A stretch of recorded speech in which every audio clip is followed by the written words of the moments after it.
Hey, my little dumpster divers. Okay, if I ever got fans, is that something you guys would want to be called?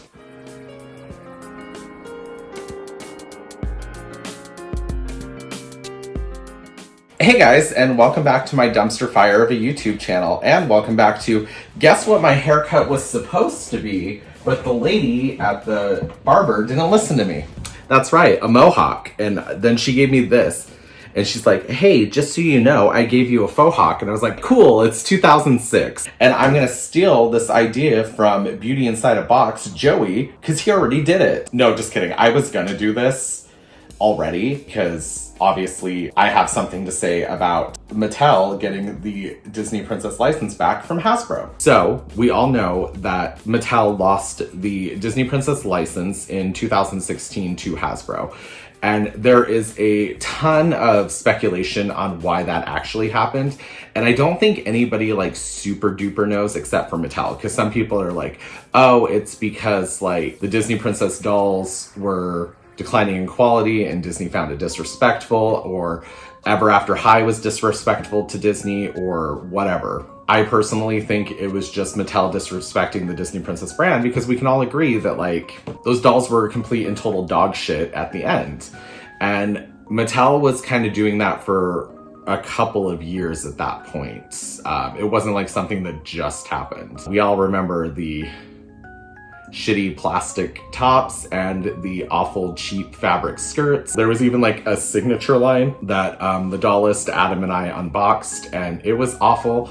Like they just had given up, and the only place to get good Disney Princess dolls were the Disney store. But that's not super accessible for everybody. Not everybody has a Disney store. Paying for shipping to get the doll could make the one singular doll more expensive. In 2016, Hasbro shifted, and we got the first set of Disney Princess dolls, which I was absolutely in love with because they were $8.88 at Walmart. They had more representation than Mattel ever did. Mattel was super fucking white. They never did Mulan, they never did Pocahontas, barely ever did Jasmine. Tiana was part of it, but that was because she was a bit newer at the time. So I'm glad that they were at least including Tiana in the marketing. But it was always awful. And then Hasbro came out and did every single Disney princess. And granted, by the time that Hasbro had the Disney Princess license, there had been multiple movies that came out with more representation, like Moana and Raya and the live action Mulan, the live action Aladdin, but they did horrible with those dolls. The farthest back I can find kind of like a Mattel Disney Princess doll is this 1991 Cinderella doll. I'm sure there's information out there for people to know. I just don't specifically know what year specifically Mattel got the Disney Princess license. But the biggest one I remember was the 1997 The Little Mermaid like special edition release dolls, which are some of the best dolls in my opinion. And that's just nostalgia talking, but I absolutely love those Ariel dolls. I think that they were super fun, movie accurate, just adorable, beautiful dolls. And they were Barbie proportioned, so you can mix and match, and that made everything awesome. Once we started getting into the Y2K, like early 2000s era, you started seeing the Disney princesses lined up even more through Mattel dolls. So we'd get like Ariel, Cinderella, Belle, Aurora, Snow White. Every once in a while they would include Jasmine. It was like that until maybe like 2006-ish. It was a little bit before 2006, but I specifically remember in 2006, you could go, that was also when The Little Mermaid came out on special 2-disc platinum edition DVD, whatever. And so there was Ariel merchandise everywhere. But I remember specifically in 2006, that is when the Disney Princess lineup was like its own specific genre. Like very heavily, like this is the Disney Princess lineup. And Mattel was kind of like part of it. Like obviously Mattel made the dolls, but it was like less like Mattel presents Disney Princess, and it was like Disney Princess Mattel. And they'd all have like their playline version, their mini like 4 to 6 inch figures, just depending on which collection they were doing at the time. Hasbro was also doing those while Mattel had the Disney Princess license. It was interesting. And you'd see those, and it would always be like Cinderella, Snow White, Belle, Ariel, all the white princesses. Every once in a while you would see a Jasmine. And then in 2009, that is when The Princess and the Frog came out, and they started including Tiana into the lineup. At first, Tiana kind of did her own separate thing, you know, because it was her time to shine. The movie had just come out, so it was a lot of focus on just Tiana. And then eventually, I remember in like 2011 is when I started seeing like Tiana regularly in the lineup and not on her own. Ariel was always on her own. Like, she was included in the lineup, but she could also like hold her own. There were so many times where it would be just like the Little Mermaid, Ariel, blah, blah, blah. And she'd be like her own separate entity from the Disney princesses, but she would also be included in the lineup. And Ariel, up until about like when Frozen came out, Ariel was the girl who could stand on her own. And then around like, I feel like it was maybe like 2012, 13-ish. Yeah, that's when I started noticing like the plastic tops were coming in more and more often. The dolls were getting less articulated. Their faces were looking less like accurate. I never really thought Mattel ever did a super accurate Disney princess face mold. Like, they always just kind of looked like a Barbie, but with like bigger eyes or something. There were so many Ariels that had like the ugliest face molds. Like, I remember the one with like the super pointy chin and like the 6 head, but that would be around the time I started noticing it. And then obviously by 2016, they were faded out and they started going into Hasbro. Hasbro made the Royal Shimmer dolls that were $8.88 at like Walmart. They were probably like $10 at Target.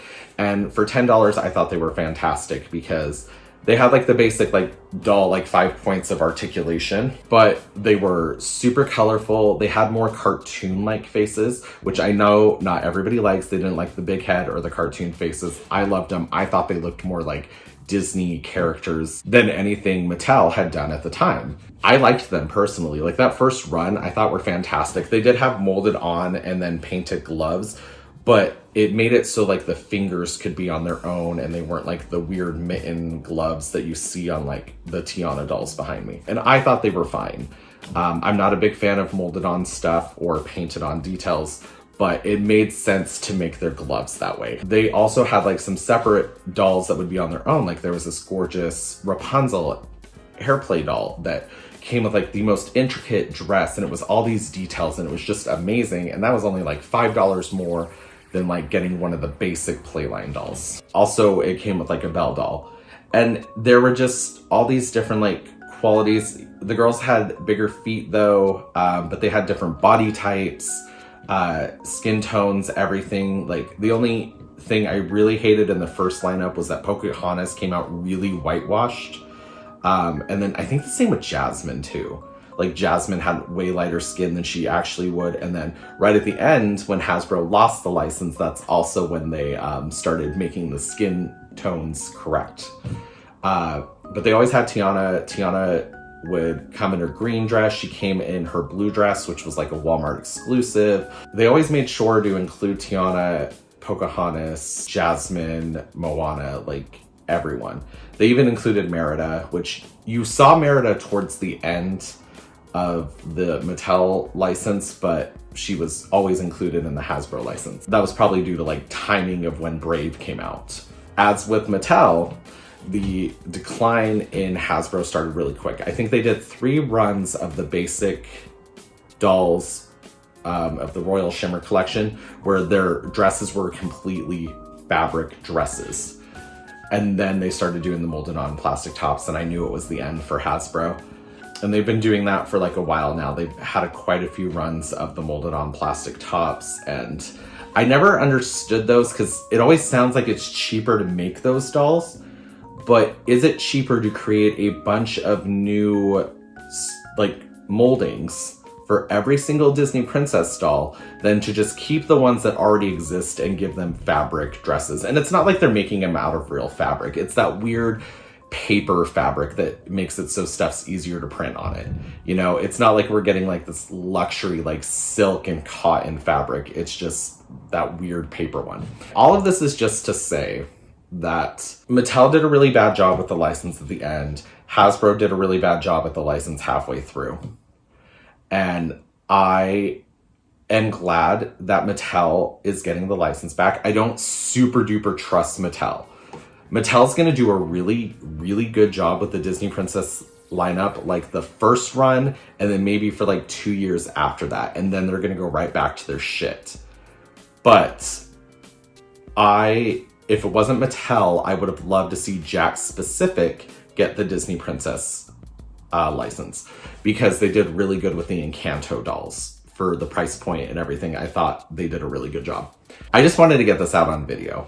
So I'm open to hearing everybody else's opinions. Like, I'm sure a lot of people are super duper happy Mattel is back, and I am too. I'm just cautiously optimistic based off of Mattel's track record. That's all I'm saying. Like, I'm sure Mattel will do a great job for a little bit. And I heard that they're gonna include like Jasmine, Mulan, Pocahontas, Moana, like everybody, not just the white princesses like they did last time. Tiana is gonna be heavily featured. Tiana is getting her own show on Disney Plus, and Mattel is in charge of those dolls. All the live action dolls are coming back. That's fantastic. Because I would like to get a good live action Jasmine. There's a lot of good and promise that's coming from Mattel. And Mattel's like, they're flipping that color reveal money, man. Like, I'll tell you what, like, the color reveal, as much as like adult collectors shitted on it, Mattel stuck with it, used that money, and now we're getting like Monster High, and it looks like promising. Like, all the leaks that are coming out, the Monster High dolls are going to be fantastic. Are they going to be like Rainbow High insane quality? Probably not, but they're gonna be really good. And I think we're all like, obviously like never root for like a corporation, because ew, but I think we're all kind of rooting for Mattel to get back on top of their shit and be like that company again, you know? Because Mattel, we all have like Mattel dolls we love. There's a huge nostalgia factor there. And MGA MGA is like the perfect company for all the people who like think they're baddies and think that because they yelled the loudest in the argument, they won.